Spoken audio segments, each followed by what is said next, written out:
Good morning everyone, my name is Michelle, I hope you're doing well. Welcome to another video. It is Saturday morning the 25th of October. In this video we're going back to Nova Scotia to the case of missing siblings 6-year-old Lily and 4-year-old Jack Sullivan from Lansdowne Station. I haven't talked about Jack and Lily's case for a few days now because I've been concentrating on the Sebastian case. A massive circus, another one of those cases that is a confusing conundrum. I also took a day to talk about Darren Orme. He was a local man that went missing from 6 or 7 miles away from me back in March of this year. It was his inquest this week and the coroner has recorded an open verdict, so we may never know the reason why Darren Orme was found in the Leeds Liverpool Canal. Anyhow, we're back to Canada and the case of Lily and Jack. We're going to pick up where I left off the other day and we're going to talk about a possible scenario. This is very much a theory and I think it's a theory that a lot of people subscribe to, but I want to explore the possibility, what if? Let's go.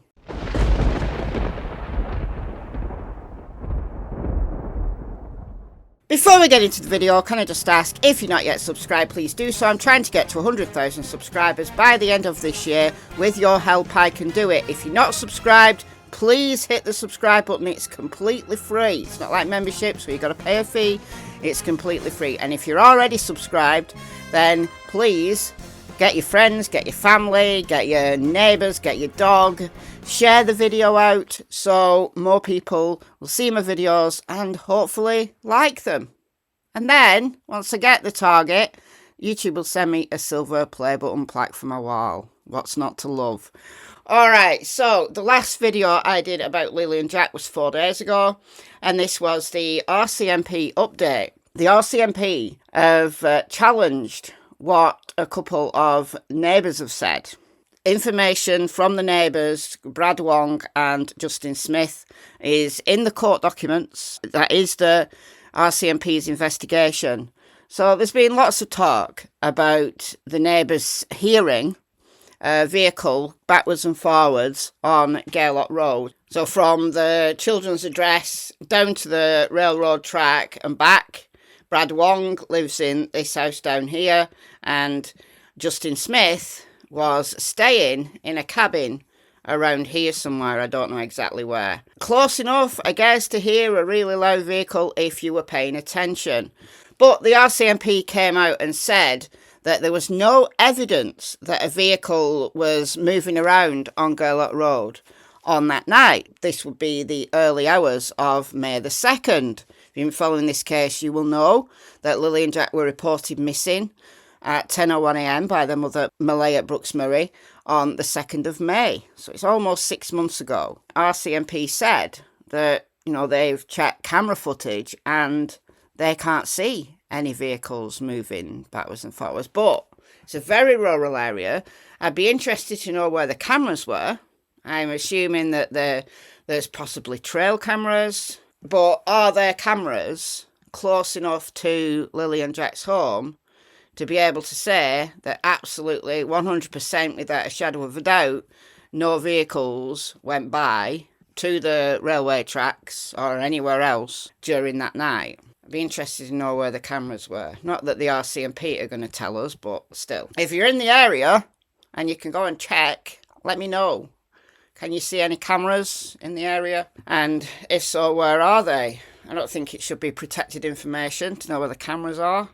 I mean, the cameras are out there in the public domain, obviously. So I don't think it's protected information to know exactly where those cameras are. It's important because the theory that a lot of people think is what really happened is that Daniel Martel, Lily and Jack's stepdad, is responsible for their disappearance. And if he is, how did he do it? And how did he dispose of Lily and Jack's bodies without them being found? Daniel is preoccupied with people thinking that he murdered Lily and Jack. When the cadaver dogs were on scene a couple of weeks ago and Daniel was interviewed, He was focused, laser focused on the cadaver dogs not being able to find anything. He said, no, definitely 100% they won't find anything, not on his property. And he was concentrating on protecting his own self, negating all possibility that the children were murdered. But just because cadaver dogs were on scene doesn't mean to say that Lilly and Jack were murdered. They could have walked away into the woods and be out there, died of exposure or an animal attack of some kind. But Daniel was paranoid about it. Now, you could say, well, it's because so many people have accused him online. Yeah, that's true. That's true. But let's just imagine the scenario. How would Daniel do it without Malaya or Janie, the other two adults who were on the property, knowing about it? Well, we know there's cases out there where it's happened. Go back to the case of little Quinton Simon, little 20-month-old, who was murdered by his mother. She was found guilty in a Georgia court. She's convicted. She's in prison, thankfully. And there was her boyfriend at the time sleeping in the same room as baby Quinton and Leilani. But there was also a brother who was in the house as well. And Leilani was able to murder baby Quinton, go out and dispose of his body in a dumpster, and nobody knew about it. It's absolutely possible that Daniel could have murdered Lilly and Jack without Malaya knowing. Malaya states in the court records that she went to bed early. She put Lilly and Jack to bed. She then put Meadow to bed, and then she went to bed between 9 and 10 p.m. But Daniel, supposedly, according to Malaya, was meant to be cleaning the house. But she got up the following morning and the house wasn't clean. So what was Daniel doing while he was up? Well, in interviews, Daniel has said that he went to bed around midnight and he put the children's light on just for a second just to check that they were okay, and they were both sleeping under their covers. And then we all know what happened next, according to Malaya and Daniel's narrative.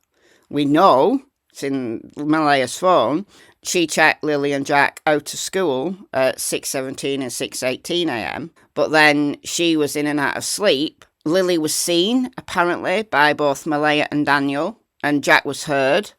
But then between 8 o'clock and 9:40, Lilly and Jack left and hasn't been seen since. If Malaya saw Lilly and Jack that morning and they were alive and well, then Daniel didn't murder them during that night and then disposed of their bodies. But is Malaya lying? This is the question. She didn't actually see or hear Lilly and Jack.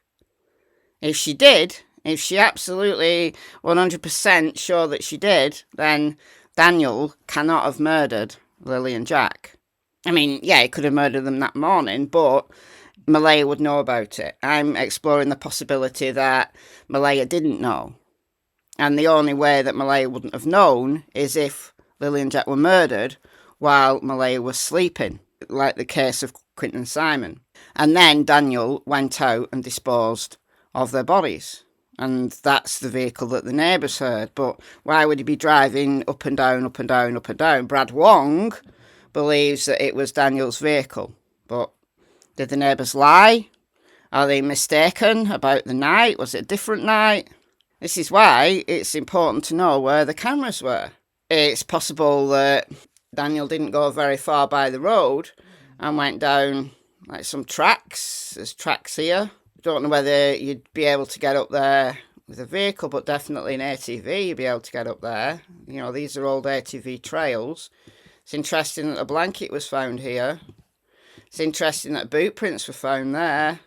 If I was disposing of a body, I wouldn't dispose of it close to home. I would take a body miles away.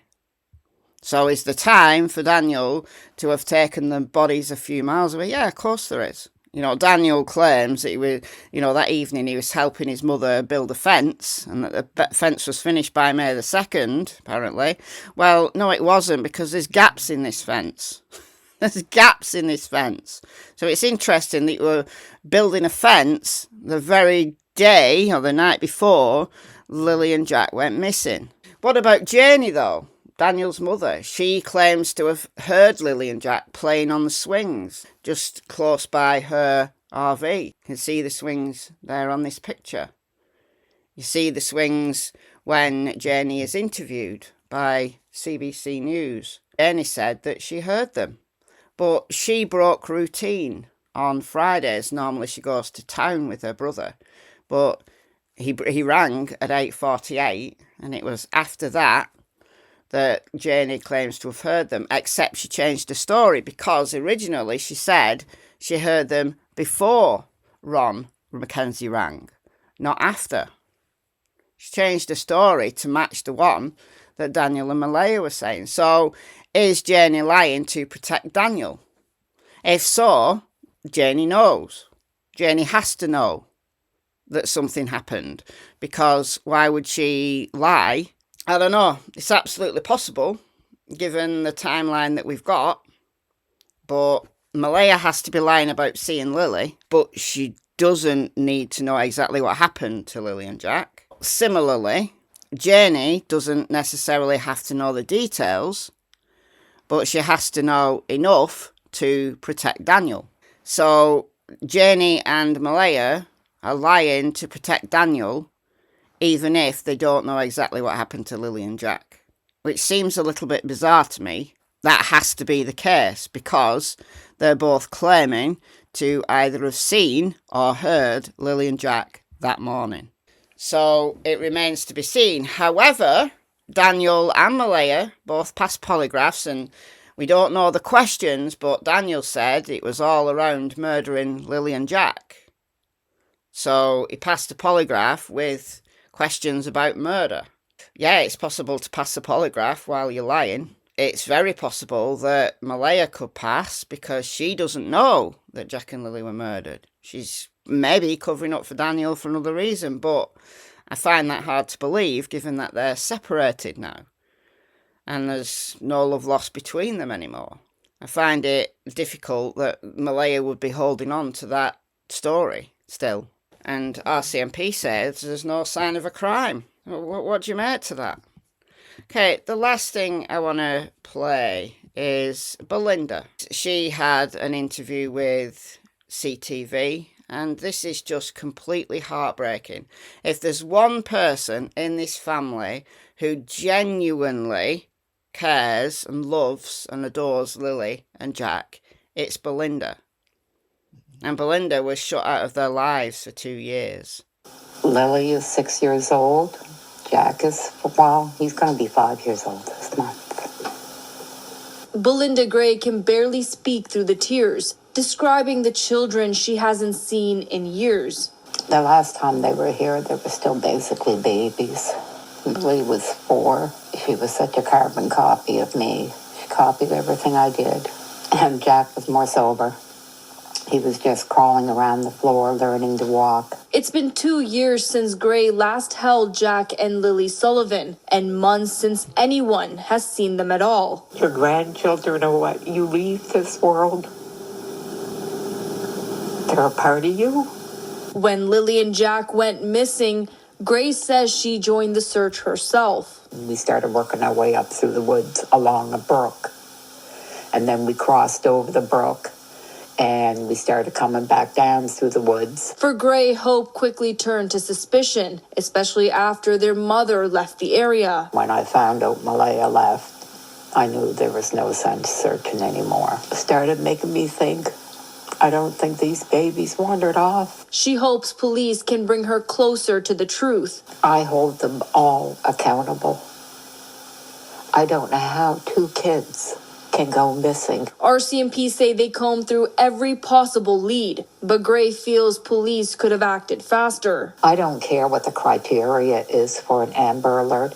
When you have vulnerable children missing, it should be an automatic alert. Every day, Gray checks her phone, hoping for a message, a post, a headline, anything saying they've been found. To see if there's any new family members coming out speaking. And that's off and on all day. That goes on right until I go to bed. Along the 40-kilometer stretch in Lansdowne Station where 6-year-old Lilly and 4-year-old Jack Sullivan lived, cadaver dogs searched the woods and trails just a few weeks ago. RCMP say they came up empty-handed, but families say they're still holding out hope the children will be found soon. Hafsa Arif, CTV News, Upper Musquodoboit.